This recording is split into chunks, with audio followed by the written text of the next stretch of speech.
अर्जुन ने आदिराज की मदद की और विशाल और ललित त्यागी के बीच हुई बातें भी सुन ली। आदिराज ने उसे बताया कि विशाल ने कुछ दिन पहले ही उसके यहाँ काम करना शुरू किया था, इसलिए अर्जुन विशाल को ढूंढने के लिए वहां से बाहर आ गया।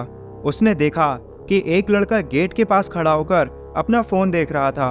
वो उसके पास आया और बोला, तो तुम विशाल हो? उसने अर्जुन की ओर देखा और पूछा, तुम्हें मेरा नाम कैसे पता? मैं बस एक बात जानना चाहता हूँ, जब तुम्हें ललित त्यागी के लिए काम नहीं करना तो वो तुम्हें मजबूर क्यों कर रहा है? अर्जुन ने पूछा। मुझे नहीं पता, तुम क्या बोल रहे हो? उसने अर्जुन से अपनी नजरें चुराते हुए बोला, मैंने तुम्हारी और ललित त्यागी के बीच हुई सारी बातें सुन ली और उन्हें सुनकर लगता तो नहीं कि तुम ये सब करना चाहते हो। अर्जुन ने आगे कहा, अब तुमने सब कुछ सुन ही लिया है तो मैं कुछ छुपाऊंगा नहीं। उसने एक बार मेरी जान बचाई थी, पर मुझे बचाने के पीछे उसका एक ही मकसद था कि वो मेरा इस्तेमाल कर सके। पिछले 6 महीनों से ललित त्यागी मुझसे वो सब करा रहा है जो कि मुझे कभी नहीं करना था, और मैं भी काफ़ी कुछ कर चुका हूँ। लेकिन अब मैंने सोच लिया है कि मैं आगे उसके लिए कोई काम नहीं करूँगा। मैं नफरत करता हूँ उस इंसान से जिसकी वजह से मैं अपना एक एक दिन घुट कर जी रहा हूँ। विशाल ने अपनी बात खत्म करते हुए कहा। जैसा आदिराज ने बताया था कि विशाल काफ़ी मेहनती लड़का है, और उसकी बातें सुनकर अर्जुन को महसूस हुआ कि वो सच बोल रहा है। इसलिए उसने कहा, ये सुनकर अच्छा लगा कि तुम भी उससे बेहद नफरत करते हो। वैसे मैं हूँ अर्जुन, जिसके बारे में उसने तुम्हें जानने के लिए बोला था, और मुझे लगता है कि हम वापस ज़रूर मिलेंगे। तुम अपना ध्यान रखना, क्योंकि ललित त्यागी ने तुम्हें धमकी दी है, उसने कहा और वहाँ से निकल गया। अर्जुन की बातें सुनकर विशाल के चेहरे पर भी मुस्कान आ गई, और वहीं दूसरी ओर राघव और शक्ति ने भी विशाल की बातें सुन ली। सोचा नहीं था कि विशाल किसी मजबूरी में ललित त्यागी के लिए काम कर रहा था, शक्ति ने राघव से कहा, और वो दोनों वापस अर्जुन के साथ जुड़े रहकर अपने आप को अपडेट करने में लग गए। तभी उन दोनों को एक साथ कुछ अलग तरह के सिग्नल्स मिलने शुरू हुए, क्योंकि कुछ देर पहले ही वो दोनों अपने सिस्टम को एक और नई टेक्नोलॉजी दे चुके थे, जिसकी वजह से उन्होंने पृथ्वी के बाहर भी कुछ एलिमेंट्स ढूंढने शुरू कर दिए, और ये सिग्नल्स भी पृथ्वी के बाहर स्पेस से ही आ रहे थे। ये जो भी है हमसे बात करना चाहता है, राघव ने कहा। ठीक है, तुम उसे कनेक्ट करो। ये सिग्नल्स अर्थ से 300 ट्रिलियन किलोमीटर दूर से आ रहे हैं, तो ये कोई दूसरी दुनिया का ही हो सकता है, इसलिए मैं ट्रांसलेटर लगाता हूँ, शक्ति ने कहा। और उसके ट्रांसलेटर को कनेक्ट करते ही उधर से एक धीमी आवाज़ आई। हेलो हेलो, क्या तुम मुझे सुन सकते हो? तुम्हारी गैलेक्सी मुझे अपनी ओर खींच रही है। मैं थककर थोड़ा आराम करने लगा। जब उठा तो देखा कि मैं इस गैलेक्सी में आ चुका हूँ। यहाँ बस तुम्हारे ही सिग्नल्स मिल रहे हैं। मुझे बता सकते हो कि मैं अभी कहाँ पर हूँ? वैसे तो तुम प्लेनेट अर्थ के पास हो, लेकिन हमें भी ये जानना है कि तुम कौन हो और कहाँ से आ रहे हो, राघव ने कहा। ठीक है, मैं शुरू से बताता हूँ। मैं तीसरे यूनिवर्स के पहले प्लेनेट से हूँ। मुझे पता चला था कि तुम्हारे यूनिवर्स के किसी सुनसान प्लेनेट पर एक शक्तिशाली तलवार है। मैं उसी को लेने के मकसद से वहाँ गया था, लेकिन ले नहीं पाया, क्योंकि वो तलवार जमीन के अंदर फंसी है और एक बूढ़ा आदमी उसकी देखभाल कर रहा है, जो कि बेहद ताकतवर है। अगर कोई उसे हरा दे तो वो उस तलवार का मालिक बन जाएगा। उसने मुझे कुछ ही पलों में वहाँ से निकलने पर मजबूर कर दिया था, जिसकी वजह से मैं वहाँ से निकलकर यहाँ आ गया। उसने राघव की बातों का जवाब दिया। क्या तुम हमें उस प्लेनेट की लोकेशन दे सकते हो? हम भी उस तलवार को लेने की कोशिश करना चाहते हैं, शक्ति ने उसकी बात सुनकर कहा। तो उसने भी उस सुनसान प्लेनेट की लोकेशन भेज दी। मैं अपने प्लेनेट पर वापस जा रहा हूँ, जिसकी वजह से तुम्हारे सिग्नल्स कम हो रहे हैं, पर अब हमारे पास एक दूसरे का डेटा है, तो हम बाद में फिर से कनेक्ट हो पाएंगे। और तब वो अपनी बात खत्म करने वाला था, इतने में उनका कनेक्शन टूट गया, और यहाँ अर्जुन विशाल की बातें सुनकर राघव और शक्ति के पास जाने के लिए निकल गया। शाम के 5 बज चुके थे, और चलते चलते उसने खुद से कहा, अब सीधे उनके पास जाकर देखना है कि वो दोनों खुद को कितना अपडेट कर चुके हैं, और मैं उनमें क्या कर सकता हूँ। जब अर्जुन रास्ते में चल रहा था तो उसने सुना कि एक आदमी किसी पर काफ़ी ज़ोर से गुस्सा कर रहा था। अरे बुढ़िया, थोड़ा जल्दी जल्दी चलना। एक तो दिल्ली में टैक्सी भी मुश्किल से मिलती है, और तुम जैसे लोग काम लेने के बाद थक कर बैठ जाते हो। काम नहीं करना होता तो पहले बताना चाहिए था, मैं किसी और को बुला लेता। अर्जुन उस आदमी की ओर मुड़ा और देखने लगा कि वो किसके ऊपर गुस्सा कर रहा था। उसने देखा कि एक बुजुर्ग औरत अपने सिर पर 2 बैग उठाए चल रही थी। देखने से तो ऐसा लग रहा था कि उन 2 बैग में काफ़ी ज़्यादा वजन था, जिस वजह से वो रास्ते में ही रुक गई। और जिस आदमी का वो सामान उठाकर चल रही थी, ये आवाज़ उसी की थी।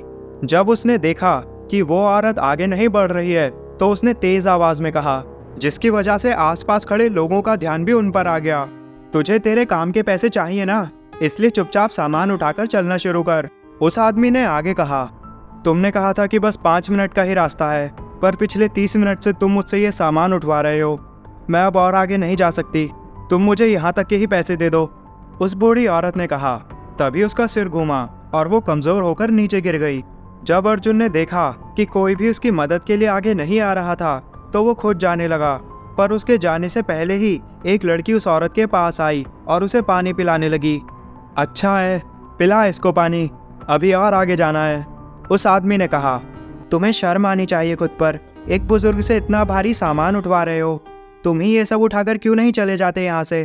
लड़की ने उस आदमी को घूरते हुए कहा, बेकार का भाषण मत दे और इस बुढ़िया को बोल सामान उठाकर चलना शुरू करे। उस आदमी ने कहा। वो आदमी ठीक तरह से बात भी नहीं कर रहा था, इसलिए लड़की ने बिना उसकी ओर देखे कहा, तुम अपनी बकवास बंद करो, ये और आगे नहीं जाएंगी, इनके पैसे दो और अपना सामान खुद लेकर जाओ। हे लड़की, ज़्यादा शाणी मत बन, एक लगा कर दूंगा ना तो अक्ल ठिकाने आ जाएगी।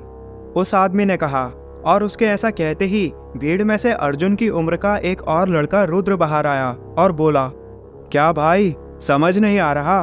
उसने बोला ना, अपना सामान उठाओ और जाओ, पर जाने से पहले उनके पैसे देना मत भूलना।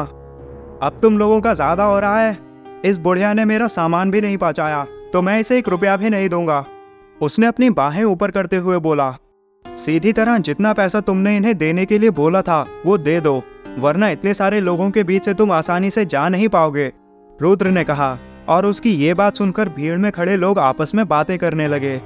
ये आजकल के नौजवान कहीं पर भी लड़ाई करनी शुरू कर देते हैं। सही कहा तुमने, और अपनी लड़ाई में हमें भी बीच में लाते हैं। क्या यार, अच्छे भले खड़े होकर लड़ाई देख रहे थे, पर इसने हमें बीच में लाकर सारा मूड खराब कर दिया। चलो यहाँ से। पर भाई मुझे लड़ाई देखनी थी। हमें बीच में लाकर इसने अच्छा नहीं किया, सारी लड़ाई का मजा खराब कर दिया। देखते ही देखते भीड़ के लोग वहां से जाने लगे। अर्जुन के साथ कुछ 1-2 लोग ही वहां बचे थे, पर वो भी बस तमाशा ही देख रहे थे। कौन से लोगों की बात कर रहा है जो चले गए? बच्चे, तू एक बात बोल रहा है, आज के ज़माने में किसी को भी एक दूसरे के मामलों में आने का कोई शौक नहीं है, सब दूर से खड़े होकर तमाशा देखते हैं। इसलिए तुम दोनों को प्यार से बोल रहा हूँ, मेरे रास्ते से हट जाओ। ये बोलकर वो उस लड़की के पास आया और उसका हाथ पकड़कर नीचे गिरा दिया। रुद्र को भी गुस्सा आ गया और उसने बिना कुछ सोचे उस आदमी के गाल पर जोर का लगा दिया। पहले तो तू एक बूढ़ी औरत से सामान उठवा रहा था और अब लड़की को भी परेशान करने लगा। आदमी को मारने के बाद रुद्र उस लड़की की मदद करने लगा।